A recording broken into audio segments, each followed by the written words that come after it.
Okay, welcome to Reproduction 5. I think we're going to have at least 5 and maybe 6.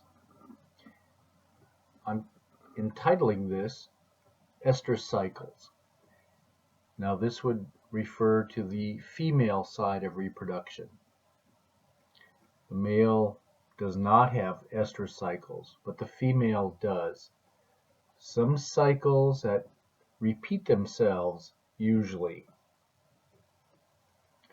Now, estrus cycles are a little different than estrus. I did tip this up. I'm going to just move it a little bit. Estrus is when the female is receptive to mating. Okay? And so estrus is part of estrus cycles. And then you should know that estrus cycles only begin at the time of puberty, when the ovaries, in this case, right, the female, the ovaries have started to work and then are ready to release an egg. So this all begins at puberty. Everything is pretty quiet until puberty. Okay, so now I've got a graphic here, a diagram that I found, and I'm going to enlarge it. And I'm really going to call this a generic estrus cycle, but of course I'm going to do the stages of the estrus cycle, but I'm not going to talk about any animal in particular. I'm just going to talk about in general, because when you study a specific animal like a dog, cat, or horse, which will be coming up here, then everything is different because all those animals are incredibly different. So let's do the stages of the estrus cycle. You usually start with estrus, and a lot of times it's put up in the 12 o'clock position. So they have it there. Estrus and ovulation are very synchronized, but usually estrus starts and then ovulation will occur 24 hours later or even later than that. But the point is, you usually start estrus. That's the time when the female is receptive to the male, and then ovulation occurs close to that point. Now, I'll get my laser pointer going. So if the top here is estrus, and that means then sooner or later the egg was ovulated. Now, here we go, egg or eggs, right? Because depending on what species we're talking about, there's a lot of animals that release one egg, there's animals that release multiple eggs.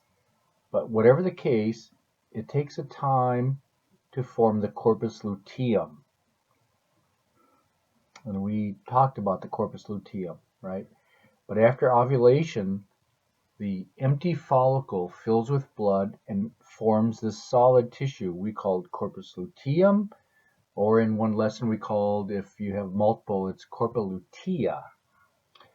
Whatever the case, when those are forming, you can often say that's met estrus. Okay, so now that's our second stage of the estrus cycle, right? We had estrus, now we have met estrus, the formation of the CL. Once the CL gets formed and is making progesterone, then you can call this diestrus. I'm going to put that right there. So during diestrus, in this generic figure, it starts at about day 6, and it says increasing progesterone from the CL on the ovary. In our generic case, the CL is active for a while and it always secretes progesterone. That's going to be in green here. Okay, so then at some point, then it ends and it says decreasing progesterone because the uterus releases prostaglandin. Well, lo and behold, it's the non-gravid uterus that releases prostaglandin in some animals, not the dog and cat, but yes, the horse and other domestic animals. Prostaglandin kills the CL, and we call that luteolysis. Okay, so we already have a difference here. Non-gravid uterus in the mare, for example, releases prostaglandin. The dog and cat do not do this. When you do have death of the CL, then you have regressing CL, which in an earlier reproduction lesson we talked about the corpus albicans. But then you also get a developing follicle or follicles, and that stage is called proestrus. So let me quickly summarize the stages of the estrus cycle. Estrus, let me get my laser pointer going here. Estrus, then metestrus, then diestrus, then proestrus. And it cycles on and on if the animal's not pregnant. And there's a lot of possible diversions, which we'll talk about soon. Well, now we're going to start a discussion about our companion animals, the horse, dog, and cat. In this case, I've got the mare estrus cycle. I'm enlarging, borrowed this from somebody, and so you should know we're talking about the mare, the female horse. Okay, one little stipulation here is the horse is a seasonal breeder. Only when the days are becoming longer do the reproductive cycles start. So they're called a long day breeder. When spring comes along, the daylight, the photoperiod is getting longer. That's a stimulation for the mare to start these estrus cycles. So let's look up at the 12 o'clock position. Remember, that's kind of like the convention where things are drawn, but not always. We'll see. But anyway, so from day 1 to day maybe 7, it's called behavioral estrus. To do that, there must be a follicle making a lot of estradiol 17 beta. There is an ovulation sometime, and horses are called spontaneous ovulators. That means they're going to ovulate, whether you want them to or not, basically. And then, of course, after ovulation, you should know there's always a corpus luteum in a single bearing animal like a horse, or corpora lutea like in the dog and cat. So that's this stage, which previously we called diestrus. So there's estrus and there's metestrus someplace in here, because remember, metestrus is after ovulation when the CL is forming. Then over here, the animal is not pregnant in this case, and so there's some follicles that develop and the CL regresses, because in this case the uterus does release prostaglandin F2 alpha. And if we're still in the breeding season, we go around the cycle again. If it happens to be towards the end of the breeding season, after this regression of the CL, we may stop. And whenever we stop, it's called anestrus. That's A-N and then estrus, E-S-T-R-U-S. A lot of complications here. Now we're going to talk about the dog estrus cycle. The female dog is called the bitch, so I labeled this the bitch estrus cycle. Dogs are not seasonal. They've been domesticated for about 15,000 years, and although wolves are seasonal, dogs have lost their seasonality. Okay, so let me enlarge this. When a follicle grows, it's called proestrus. In this case, this chart says 9 days. Estrus is when the female is receptive to the male, and in this case, it says 9 days. Whenever there's quite a time of estrus, a length of a number of days, ovulation doesn't really occur until later in that estrus period. Okay, and dogs are spontaneous ovulators. So they will ovulate whether or not there's mating. And when you ovulate, there's a CL present, that's called diestrus, and it's about 60 days. You could maybe say 64. Now there's two possibilities. If there was no mating, a lot of times it's called pseudopregnancy.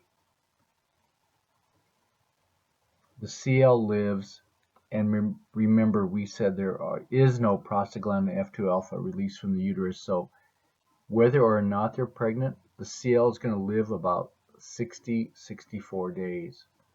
And sometimes that makes the female dog act like they're pregnant, and that's the term pseudopregnancy, false pregnancy. I've always had large dogs, and they've never shown pseudopregnancy. But veterinarians tell me that it's more common in the smaller breeds of dogs. All my dogs have been probably 100 pounds or more, so I don't see it, but smaller dogs see it. Now the thing is, if the animal's pregnant, it's still making progesterone. So either way, these are like kind of equivalent states, except pregnant means fetus is in the uterus. Pseudopregnancy means the uterus can actually enlarge, but there are no fetuses. So then down here, there's got to be the end of diestrus or parturition. And then in dogs, it always follows, there's this time span called anestrus. And if you add up all these time periods and make this one about 125, which is the average, it ends up being about 203 days. So a dog can have about 1.5 cycles a year, or sometimes people say they'll have 3 cycles in a 2-year span. And that's the dog estrus cycle. Dogs are spontaneous ovulators. They will ovulate when the follicles get big enough. Okay, thank you. Now we're going to talk about the cat. The female cat is called the queen. And so somebody has drawn this. I've seen this for years now. The estrus cycle of the queen. Well, we've got complications because although the mare and dog are spontaneous ovulators, the queen is an induced ovulator. The follicles will not rupture until mating. So the follicles are ripe, full, and there's no mating, they regress. That's called atresia, right? So pay special attention to this. Proestrus and estrus, right, is where finally the follicles get big. If there's no mating, there's no ovulation. The follicles regress. Estrogen goes down and the female is no longer in heat, and you have this period of what's called interestrus, which means, okay, follicles became atretic, and now we're going to grow more follicles, not the old ones. The old ones cannot grow again. New follicles grow, and we come back, notice my laser pointer, to proestrus and estrus. So we can cycle back and forth here during the queen's estrus cycle. Okay, I'm going to move that over here and remind you the cat is seasonal, kind of like the horse. The longer the days are, the longer the photo period, the longer the light, they're more likely to cycle. So, no mating, no ovulation, the follicles regress, and then they grow again, and we go back and forth like this. And I've got another figure that shows that, and this is saying 12 hours of light at least.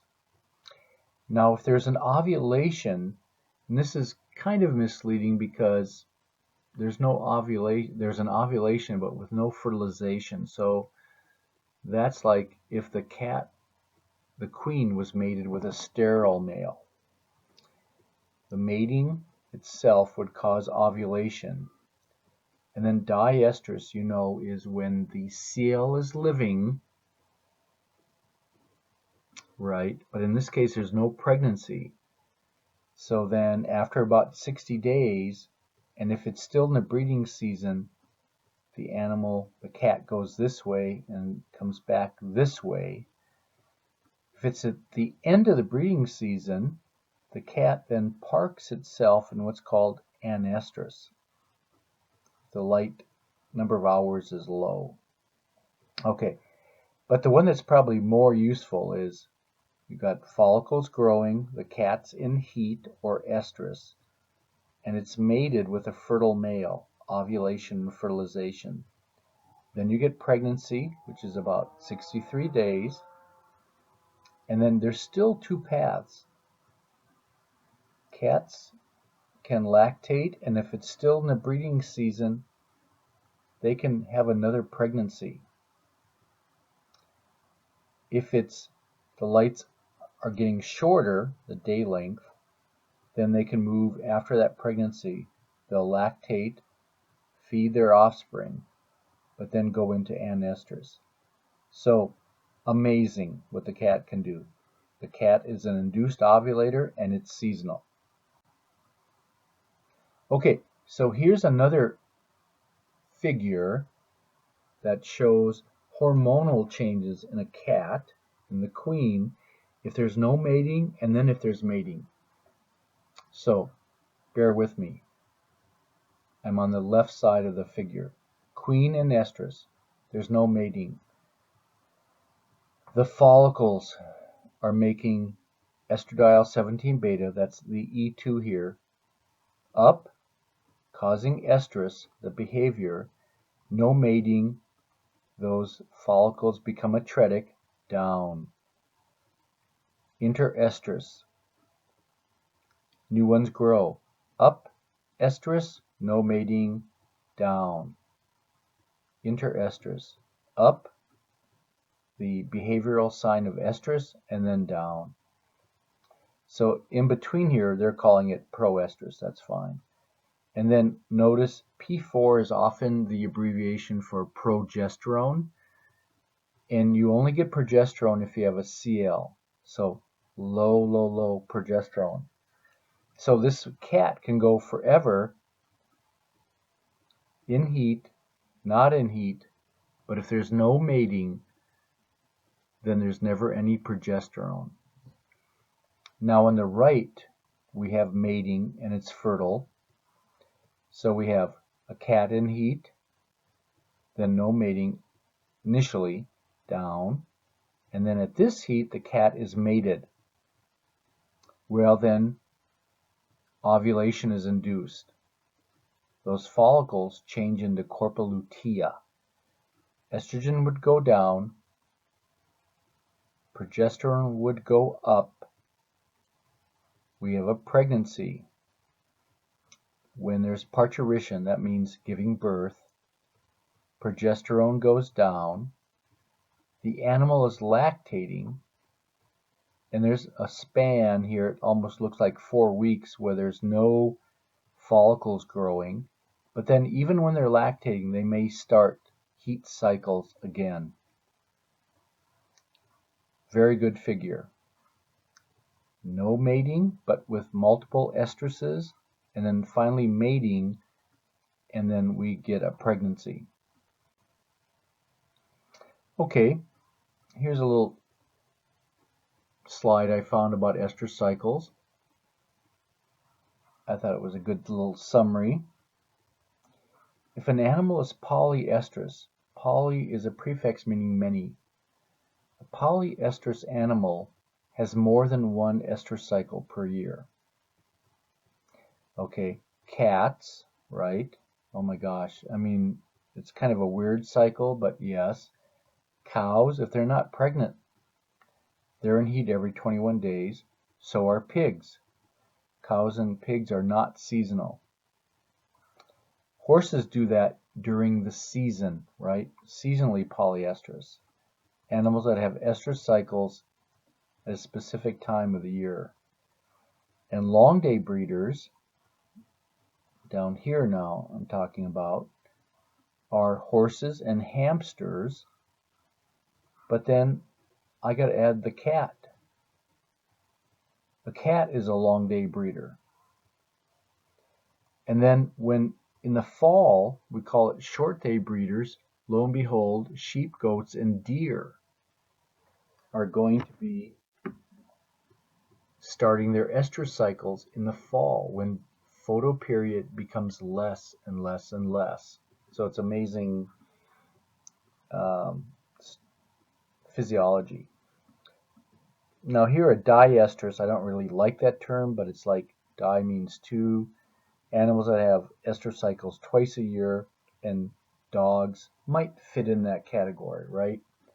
Dogs are not seasonal. They've lost their seasonality. Wolves are seasonal, but dogs have been domesticated and we've had them inside, and they cannot rely on photoperiod outside for a signal. So they go on without being seasonal. And finally, if you're a cat lover like I am, you would enjoy this little cartoon that popped up when I was looking for images for this presentation. Cat's map of the bed, the launch pad to the dresser, you know they're going to jump that way, napping, meditation, of course. They might attack your feet down here. They're going to be grooming, and I like this one, the heaving spot. Yes, usually there's hairballs and so forth. So I thought that was kind of cute. And so we end with our list of illustrations. Love those people that can draw so much better than I can.